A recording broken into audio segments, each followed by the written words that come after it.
Members. अब देखो यहाँ पे बहुत इंपॉर्टेंट अपडेट सारे जो मैं वन बाय वन डिस्कस करने वाला हूं, क्योंकि मार्केट इस पे इंपैक्ट कर सकता है। ठीक है, फेड की बहुत बड़ी अपडेट से आईआरएफसी के रिजल्ट अनाउंस होने वाले हैं, Lodha developers, IRB, Gujarat kidney. ठीक है, और काफी लोगों की क्वेरीज है जो मैं वन बाय वन कवर करूंगा। लेकिन देखो, मैंने अभी एक वीडियो रखा था, उस पर मैंने कमेंट मांगी है, क्योंकि काफी लोग मुझे कह रहे थे कि सर ये वीडियो कंटिन्यू कीजिए। ठीक है, जो हमारी डेली अपडेट्स होती है आफ्टर द मार्केट, वो कंटिन्यू कीजिए। तो मैं यहाँ पे मैंने आज वीडियो कंटिन्यू रखा है। मुझे अब अगर बोले तो मैं कंटिन्यू रखने की कोशिश करूंगा, बट आपका सपोर्ट चाहिए। क्या अगर आप इंटरेस्टेड है कि नहीं, कि मार्केट में क्या हुआ है, क्या न्यूज़ है, कितना इम्पैक्ट आया है, क्या इम्पैक्ट सही है, गलत है, ये सब हम लोग डिस्कस करते हैं। तो अगर इंटरेस्टेड है, मुझे कमेंट जरूर कीजिएगा। ठीक है, इसके अलावा फटाफट बात करते हैं। अब देखो, मार्केट में आज फॉल तो डेफिनेटली था, वो मैं ऑलरेडी मेन इंपॉर्टेंट बात कर चुका हूं। गोल्ड एंड सिल्वर की बात करें जाए तो आज भी गोल्ड एंड सिल्वर पॉजिटिव है। सिल्वर अगर आप देखोगे 3% पॉजिटिव है, एंड गोल्ड की अगर बात करें जाए तो ये भी आधा percent positive, gold spot US dollars. ठीक है, बट अभी के लिए तो मुझे तो यही लग रहा है कि भाई जस्ट एक डेड कैट बाउंस है। ठीक है, एक एक एक फेक बाउंस जैसा दिखाई दे रहा है। और ये जो बाउंस हुआ था, ये मॉर्निंग में भी यहाँ पे एक अच्छा खासा ब्रेकआउट हुआ था। कल भी यहाँ पे ब्रेकआउट जैसा था, बट वो सस्टेन नहीं हुआ और ये फॉल कर गया। ठीक है, तो अभी के लिए आप मान के चलो कि जब तक ये रेंज ब्रेक ना हो, तब तक तो कहना बहुत मुश्किल है कि क्या ये रेंज कंटिन्यू करेगा, नहीं करेगा। ये कहना थोड़ा बहुत मुश्किल हो जाता है। बट देखो, ग्लोबल अनसर्टेनिटी होती है ना, जब भी वार जैसी न्यूज, तब तक कुछ ना कुछ आ ही जाता है। रशिया यूक्रेन वार हो गई, ईरान इराक हो गया, अभी वापस ट्रम्प का नया आ गया। ठीक है, तो ये जब तक वार है ना, और ये यूएस मार्केट या चाइना मार्केट रिजर्व करने की कोशिश करता है, तब तक तो ये थोड़ी वॉलेटिलिटी आपको दिखाई देती है। ठीक है, एनीवे, ओके, देखो, डाउ जोन्स कल 500 पॉइंट मोमेंटम किया, हमारा मार्केट ने कोई मोमेंटम नहीं की। अब देखो, कहना बहुत मुश्किल है। ठीक है, मोस्ट प्रोबेबली तो यही समझ के चलो कि एफआई इंटरेस्टेड नहीं है हमारा मार्केट के अंदर, जिसकी वजह से हमारा मार्केट नहीं सस्टेन कर पा रहा है। आज डाउ एकदम फ्लैट है। अब देखो, डाउ में न्यूज क्या है समझो। न्यूज ये है कि फेड यहाँ पे रेट कट करने के लिए रेडी है। ठीक है, यहाँ पे न्यूज की तरफ से आता हुआ दिखाई दे कि मोर रेट कट होने वाले करंट क्वार्टर के अंदर। ठीक है, कम से कम 4 रेट कट यहाँ पे बोल रहे हैं। कितने? 100 बेसिस पॉइंट के टोटल रेट कट हो सकते हैं। अब मार्केट इसको चीयर करना चाहिए। अगर मैं गिफ्ट निफ्टी की बात करने जाऊं, रिफ्रेश कर देता हूं। सी, गिफ्ट निफ्टी क्या बता रहा है? ऑलमोस्ट स्टेबल हो चुका है। ठीक है, सो मार्केट में अभी क्या है कि थोड़ी सी स्लो मूविंग है। ठीक है, आप ये समझ के चलो कि ऐसा मोमेंटम करे, सी स्लो एंड स्टेडीली ऊपर जा रहा है। ठीक है, मैंने पहले भी आपको समझाने की कोशिश की है। ठीक है, मैं वापस यहाँ पे एक बार के लिए पेन ले लेता हूँ। So slow and steadily market ऊपर जा रहा है, जब भी हाई मारता है नीचे आ जाता है। सो बस वही ध्यान में रख के चलो। ठीक है, गुजरात किडनी, अब देखो ये लोग एक्विजिशन करे। देखो, सुनो ध्यान से। ये जो गुजरात किडनी अभी रिसेंटली आईपीओ आया था ना, ठीक है, ये आईपीओ थोड़ा मुझे अलग लग रहा है। आप मुझे कमेंट करना। ये आईपीओ ज्यादातर एक्विजिशन पे फोकस कर रहा है, डेट बढ़ा के, फंड राइजिंग करके एक्विजिशन पे फोकस कर रहा है। हमेशा देखो, ये बात गलत होती है। ठीक है, मुझे तो गलत लगती है, क्योंकि क्या होता है कि अगर जरा से भी गड़बड़ हुई ना, तो पूरा का पूरा क्रैश हो जाता है। ठीक है, ऐसा बहुत सारी कंपनीज ने किए हैं। ठीक है, फंड राइजिंग को यूज करके, मतलब नई कंपनी को एक्वायर करना। और कंपनी के पास तो भाई इतना तगड़े एक्विजिशन कर रहा है नहीं कंपनी। ठीक है, अपनी औकात से बाहर एक्विजिशन कर रहा है, तो ये नेगेटिव हो जाता है फ्यूचर के लिए। अगर डेट बढ़ गया, डेट लिमिट के बाहर चला गया, तो प्रॉब्लम क्रिएट हो जाएगी। बात समझ में आ रही है? तो थोड़ा कॉशियस रहना पड़ेगा। बाकी न्यूज तो अभी के लिए अच्छी है, बट क्या ये सस्टेन करेगा नहीं, कहना बहुत मुश्किल है। ठीक है, ये डेट लिमिट के बाहर यूज करते हुए दिखाई दिए है। ओके, तो सो बी केयरफुल अभी के लिए। वैल्यूएशंस भी काफी स्ट्रेच है as compared to hospital sector. ये बहुत ही वैल्यूएशन स्ट्रेच है, 84 की पी इज टू हाई। ठीक है, रेलवेज के नंबर्स आप देखोगे, रेलवे के नंबर अब आने वाले, स्टार्ट होने वाले 19 ऑफ जनवरी से रेलवे के नंबर है, आईआरएफसी के नंबर है। और देखो, अभी बजट से पहले नंबर आने वाले हैं। ठीक है, तो एक बात याद रखिएगा कि अगर नंबर्स वीक आते हैं, ठीक है, तो एक छोटा रिएक्शन टेम्पररी देगा, डेफिनेटली देगा।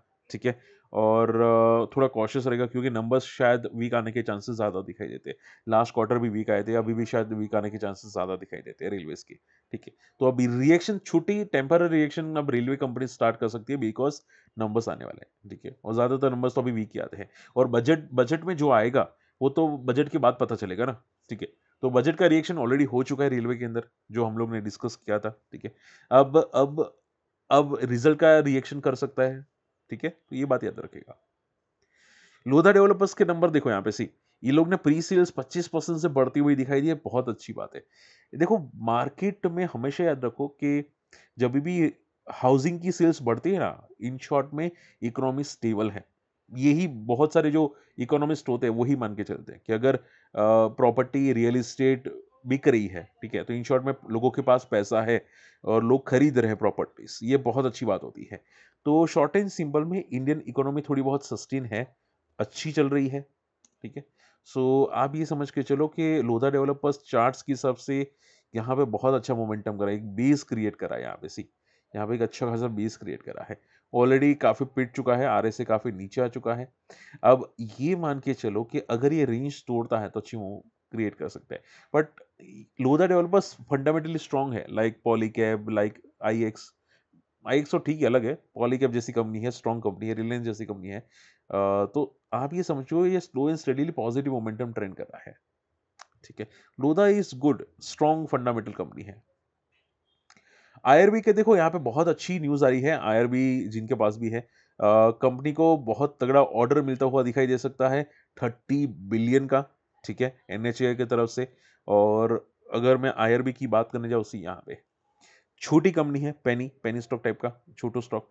अब हमेशा याद ये रखना, ये जो सेक्टर है ना, एल एन टी, आईआरबी, ये थोड़ा रिस्की हो जाता है, क्योंकि अगर ऑर्डर मिलना कम हो जाता है ना, तो इनके पास मतलब होने के लिए कुछ नहीं बचता, ठीक है। ऑर्डर खत्म तो कंपनी खत्म, आप ये मान के चलो। और उसी की वजह से वॉलेटिलिटी आपको बहुत ज्यादा दिखाई देती है, देखो यहाँ पे, पहले तो कितने साल नहीं चला, और चला तो ऊपर जाने के बाद वापस पिट गया, ठीक है। तो ये वॉलेटिलिटी बहुत तगड़ी रहती है, तो आपको हमेशा याद रखो कि अगर मान लो आपको पूछे कि सर मुझे छोटी कंपनी पसंद है, भले पसंद है, पहले सेक्टर देखो, ठीक है, सेक्टर देखो, कंपनी का काम देखो।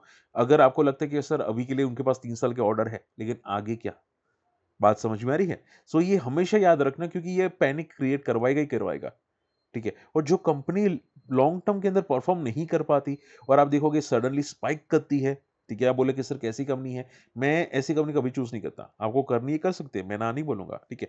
बट हमेशा याद रखो कि फंडामेंटल्स इंपॉर्टेंट होते हैं। अगर कंपनी इतने सालों में कुछ तोड़ नहीं पाई, ठीक है, तो अब सडनली मोमेंटम आई, उसका क्या रीजन है कि भाई बड़े प्लेयर्स ने मोमेंटम स्टॉक को नहीं किया होगा, ठीक है ना, हो सकता है ना बड़े प्लेयर्स ने मैनिपुलेट किया होगा, उसके बाद उन्होंने पंप किया, डंप कर दिया, वो लोग चले गए, फंस गए कौन, रिटेल इन्वेस्टर्स, ठीक है। सो हमेशा याद रखो कि अगर लॉन्ग टर्म में नहीं चलता तो फिर उसको देखने का कोई मीनिंग बनता नहीं है। हाँ, ऐसी अगर ऐसी कंपनीज हो जो जो लगातार पॉजिटिव रह रही है फंडामेंटल्स मंथली चार्ट पे, फिर उसमें कोई पैनिक होगा ही नहीं, ठीक है। लाइक रिलायंस हो गया, लाइक लोधा हो गया, देखो इसको इसको कोई फर्क पड़ता है क्या, ठीक है, लगातार चले, अगर कंपनी अच्छी है तो चलेगी चलेगी, ठीक है, अगर अच्छी नहीं है तो फिर उसका बाप भी नहीं चला सकता, ठीक है। हाँ, बड़े प्लेयर मैनिपुलेट करके चला सकते हैं। सो याद रखिएगा, हमेशा ये सब माइंड में क्लियर रखिएगा, ठीक है। चलिए फटाफट आज क्वेरीज ले लेते हैं, आज न्यूज वैसे कम है। ओके सर, कंटिन्यू रखिए, ठीक है, आप मुझे कमेंट करते रहेगा। राजू इंजीनियरिंग किसी ने कमेंट किया था, मैं इसको कम कर देता हूँ, क्योंकि क्या है कि अभी थोड़ा वॉइस रिकॉर्डिंग में इश्यूज आ रहे हैं, इसकी वजह से मुझे ये स्टार्ट रखना पड़ रहा है अभी के लिए। C Raju engineers I think BSc वाली कंपनी है ये, आई थिंक अभी एनएससी में आई थी। इसने देखो काफी लॉन्ग टर्म के अंदर कोई परफॉर्म नहीं किया, मैं अभी वही आपसे डिस्कस कर रहा था। उसके बाद suddenly spike and then fall, हमेशा याद रखो ऐसे ही होता है, 1-2 साल स्पाइक होता है ना, फिर तगड़ा फॉल आ जाता है, ये कॉमन एग्जाम्पल है, बहुत सारे लोग फंस जाते हैं ना, ये कॉमन एग्जाम्पल है।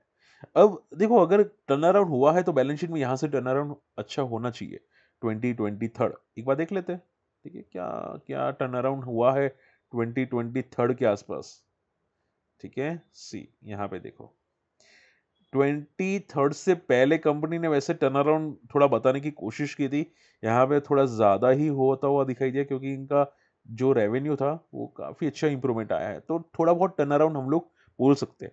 सो शॉर्ट एंड सिंपल में जो जंप था वो थोड़ा बहुत लीगल या वैलिड जंप हम लोग इसको कह सकते हैं। बट एक बात देखो यहाँ पे सी प्रमोटर की होल्डिंग देखो, प्रमोटर होल्डिंग अभी सितंबर के अंदर काफी तेजी से डिक्लाइन की है, ठीक है, मे बी फंड रेजिंग की होगी।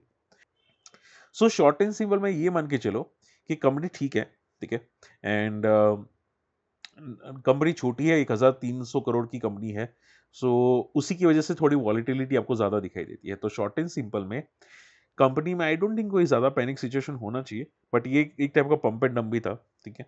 अब यहाँ पे एक अच्छा खासा बेस है अराउंड 77 पे। मुझे बता दीजिएगा कहाँ पे ट्रेड करा है, बट इसका बहुत अच्छा बेस है। बट आप ये समझ के चलो कि इतना फॉल किया है ना, तो बड़े प्लेयर्स तो एग्जिट कर चुके हैं, ठीक है। अब वो आएंगे तो शांति से ही आएंगे, अगर आने वाले हैं तो शांति से आएंगे, ऐसा नहीं कि 1-2 महीने के अंदर आएंगे। तो हमेशा याद रखो कि ये भी एक चीज़ होती है, ठीक है। तो यहाँ पे एक बेस है, टाइम स्पेंड कर सकते हैं, हो सकते हैं चार्ट्स के हिसाब से टाइम स्पेंड करें।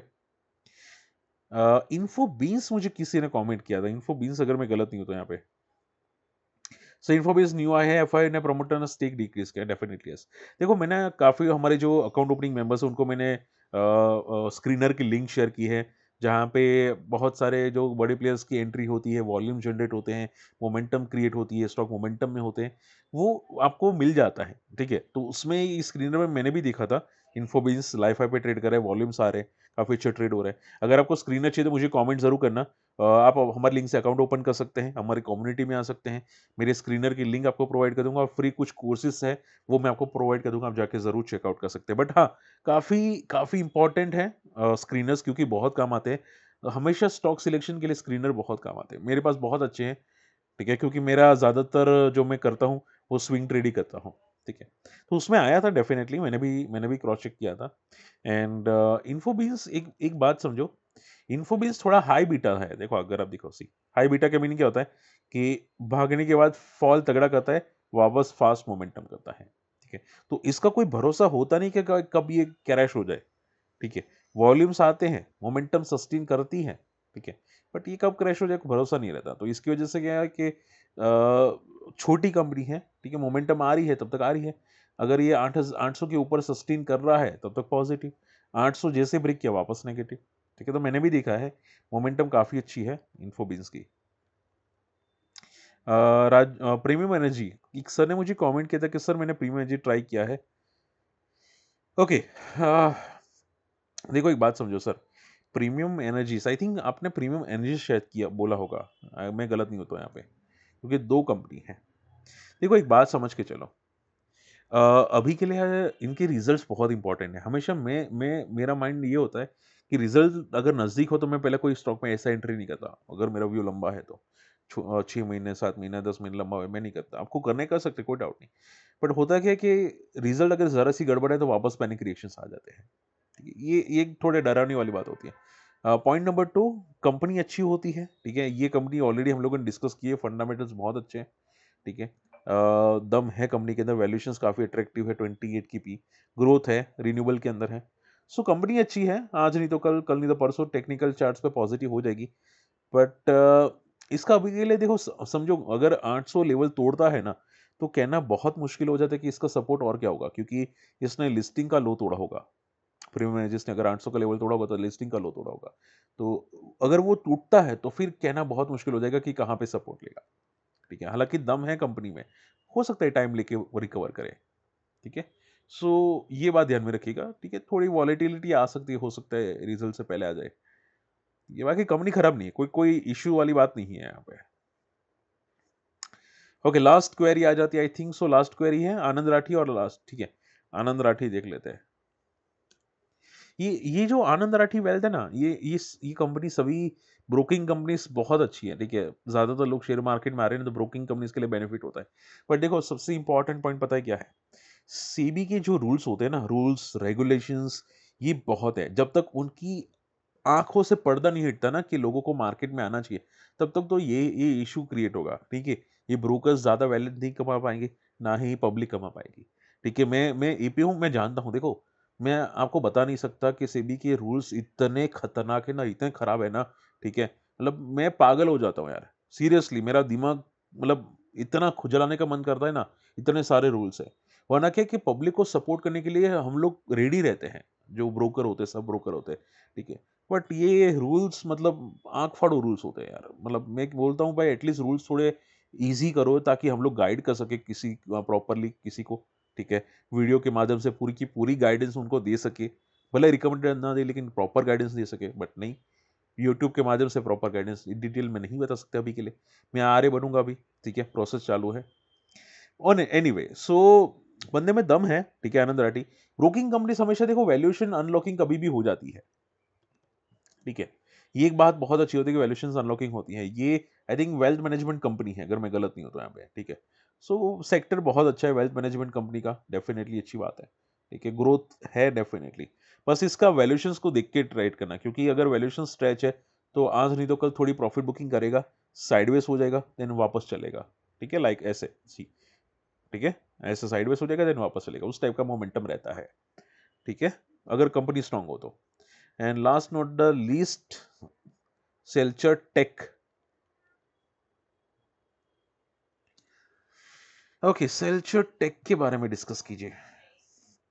देखो कंपनी ठीक है, इलेक्ट्रिकल इक्विपमेंट्स में है, और देखो रिसेंटली लिस्टेड है तो मेरे पास ज़्यादा डेटा है नहीं, ठीक है, ज़्यादा डेटा अवेलेबल है नहीं, बट आई थिंक ठीक है कंपनी, फंडामेंटल्स अच्छे हैं, ग्रोथ अच्छी है, ठीक है, कंपनी में कोई इश्यूज नहीं है, डेट फ्री कंपनी है। सो आई आई आई थिंक काफ़ी वेल वेल सेटल कंपनी है, काफ़ी स्ट्रांग है। बट एक बात याद रखो कि बड़े प्लेयर्स जब आएंगे तब ये पॉजिटिव रहेगा चार्ट्स पे, ठीक है, तब तक तो बस ऐसे ही रहेगा। बाकी हाँ, मुझे ये सेक्टर बहुत पसंद है, ये वाला जो है ना ट्रांसफॉर्मर वाला, ये बहुत स्ट्रांग सेक्टर है, मुझे बहुत पसंद है ये सेक्टर, ये वाला मैन्युफैक्चरिंग पावर डिस्ट्रीब्यूशन, क्योंकि कंपनी बहुत तोड़ू फोड़ होती है, मतलब आंख फाड़ू कंपनी होती है। सो बंदे में दम तो है यार, ठीक है। चलिए, होप आज का वीडियो पसंद है, बाकी अकाउंट ओपन करना है, अकाउंट ओपनिंग की लिंक वीडियो के डिस्क्रिप्शन में मिल जाएगी। मिलते हैं अगले वीडियो में, बाय।